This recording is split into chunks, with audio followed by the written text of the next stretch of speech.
You think you understand people because you listen to what they say. But words are often the least reliable part of a person. People can rehearse words. They can polish stories. They can smile while falling apart inside. They can say, "I'm fine," with the emotional stability of a shopping cart with one broken wheel. And somehow, we believe them. But Friedrich Nietzsche, born in 1844, believed human beings are not simple creatures expressing pure truth. We are layered, defensive, contradictory. We hide behind confidence, humor, morality, achievements, and sometimes even kindness. Not always because we are evil, often because we are afraid. Modern psychology shows how fast we judge others. In a 2006 study, Janine Willis and Alexander Todorov found that people form first impressions of a face in only 100 milliseconds, 1/10 of a second. Basically, your brain sees someone and says, "Case closed," before you even finish blinking. But first impressions are not the truth. They are only the cover page, because people reveal themselves in what they avoid, exaggerate, judge, repeat, and defend. So today, we're going through 18 psychological truths inspired by Nietzsche that can help you read people more clearly. And by the end, you may realize these truths don't only expose others, they expose you too. Truth number 1. People show you who they needed to become. The confident person may have been ignored. The funny person may have learned that humor was the safest way to survive tension.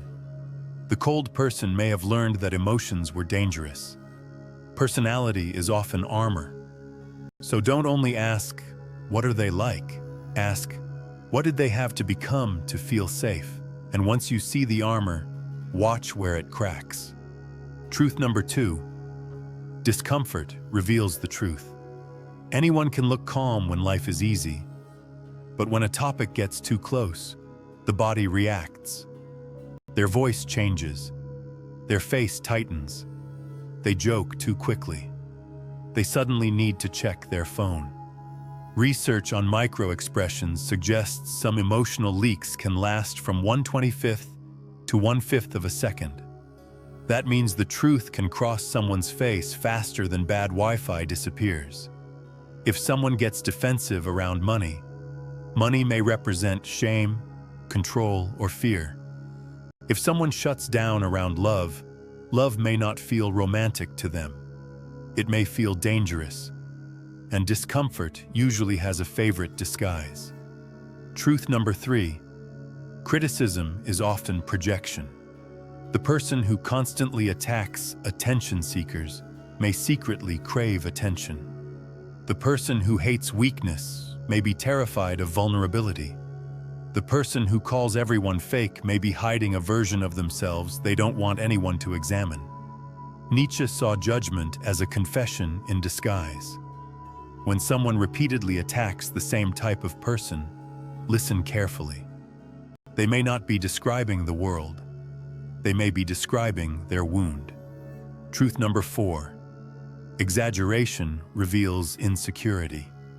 When someone says, "I literally do not care what anyone thinks," there is a strong chance they care deeply. When someone repeats, "I'm happy, I'm happy, I'm so happy," you may not be seeing happiness. You may be seeing someone trying to convince themselves. Extreme statements often hide doubt. A balanced person does not need to scream balance. So when someone speaks in absolutes, ask yourself, what fear are they trying to bury under all that volume? Truth number 5. The need to impress hides the fear of being invisible. Some people walk into every room like they are being filmed for a documentary nobody agreed to produce. Every story gets bigger. Every achievement gets louder. Every opinion becomes a performance. At first, it looks like arrogance, but underneath, it may be fear. If I am not impressive, I will disappear. The person who constantly needs attention may not love themselves too much. They may not believe they are enough without applause. And this leads to something sharper. Truth number 6. Control is fear wearing a suit. The controlling person is rarely as powerful as they seem. They micromanage, plan, correct, and dominate because their inner world feels unstable. Control gives them the illusion of safety. If they can control the schedule, the relationship, the room, maybe they don't have to face the chaos inside. Sometimes the person gripping hardest is the one most afraid of falling. Truth number 7. False confidence is louder than real confidence. Real confidence is quiet. It can listen.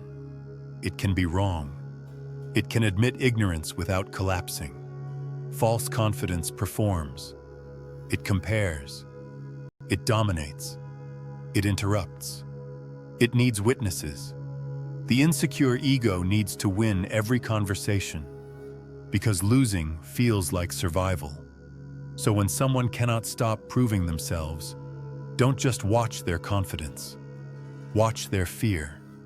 Truth number 8. Superiority is often compensation. If someone constantly puts people down, they are not showing you how high they are. They are showing you how low they are afraid to feel. A person at peace does not need to make others smaller. Dominance is often a shortcut for someone who cannot access real self-respect. So when someone humiliates others, don't be hypnotized by their power. Look for the wound underneath the crown. And now we reach one of the most important truths. Truth number 9.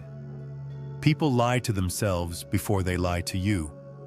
In 1977, psychologists Richard Nietzsche and Timothy Wilson showed that people often have limited access to the real mental processes behind their choices. Meaning, sometimes people don't just hide the truth from you. They genuinely don't know it themselves. When someone says, "I'm over it," they may believe it because they have repeated the lie so many times that it became emotional furniture. Their words say, "I don't care." Their behavior says, "It shaped my entire personality." Believe the pattern, not the performance. Truth number 10. People repeat childhood more than they follow beliefs. An adult can say, "I believe in healthy communication," and still disappear every time conflict appears. Why? Because beliefs live in the mind. Patterns live in the nervous system. The CDC Kaiser ACE study, conducted from 1995 to 1997 with more than 17,000 adults, showed how adverse childhood experiences can shape health, behavior, and emotional patterns decades later. The ignored child may become the adult who demands validation. The criticized child may become the adult who never feels good enough.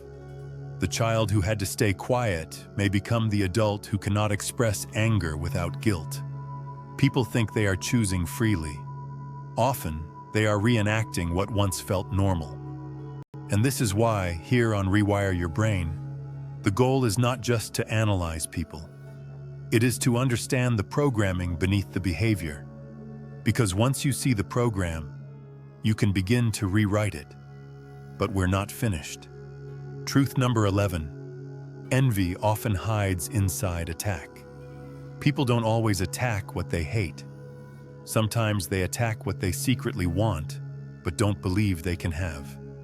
The person mocking success may be grieving their own unused potential. The person laughing at confidence may wish they had the courage to be visible. The person tearing down freedom may feel trapped in their own life. Envy is painful because it shows us a version of ourselves we abandoned. So when someone attacks your growth, remember this: you may be standing too close to a dream they buried. Truth number 12. Silence is not empty. Silence can be fear, strategy, grief, resistance. When someone goes quiet, most people rush to fill the space. Don't. Watch the silence. What topic created it? What emotion entered the room? What question made them disappear? A person may talk for an hour and reveal nothing, then pause for 3 seconds and reveal everything. Truth number 13. Morality can become a mask for power. Some people do good because they are good. Others use goodness as a stage. They need to be seen as pure, ethical, superior, enlightened, correct. Their morality becomes a weapon. Nietzsche was suspicious of public virtue when it came with too much performance. Because sometimes people do not want justice. They want status. Real integrity does not need applause. Truth number 14. How people treat weakness reveals their strength. Don't judge someone by how they treat people they want to impress. Watch how they treat someone vulnerable. A waiter, a child, a beginner, someone who made a mistake. Weak people punish weakness because it reminds them of what they hate in themselves. Strong people can meet weakness without cruelty. That is real power, not domination, restraint. Truth number 15. People reveal themselves through what they cannot laugh at. Humor is a strange little flashlight. A person who can laugh at themselves usually has some distance from their ego. But someone who cannot tolerate even gentle teasing around one specific topic may be guarding a wound. The joke touched something real. This does not mean you should poke people's insecurities for fun. That is not psychology. That is being annoying with confidence. But reactions matter. The places where people have no flexibility are often the places where pain has hardened. Truth number 16. Obsession reveals attachment. What people keep talking about is not random. Their ex, their body, their money, their reputation, their enemies, their past.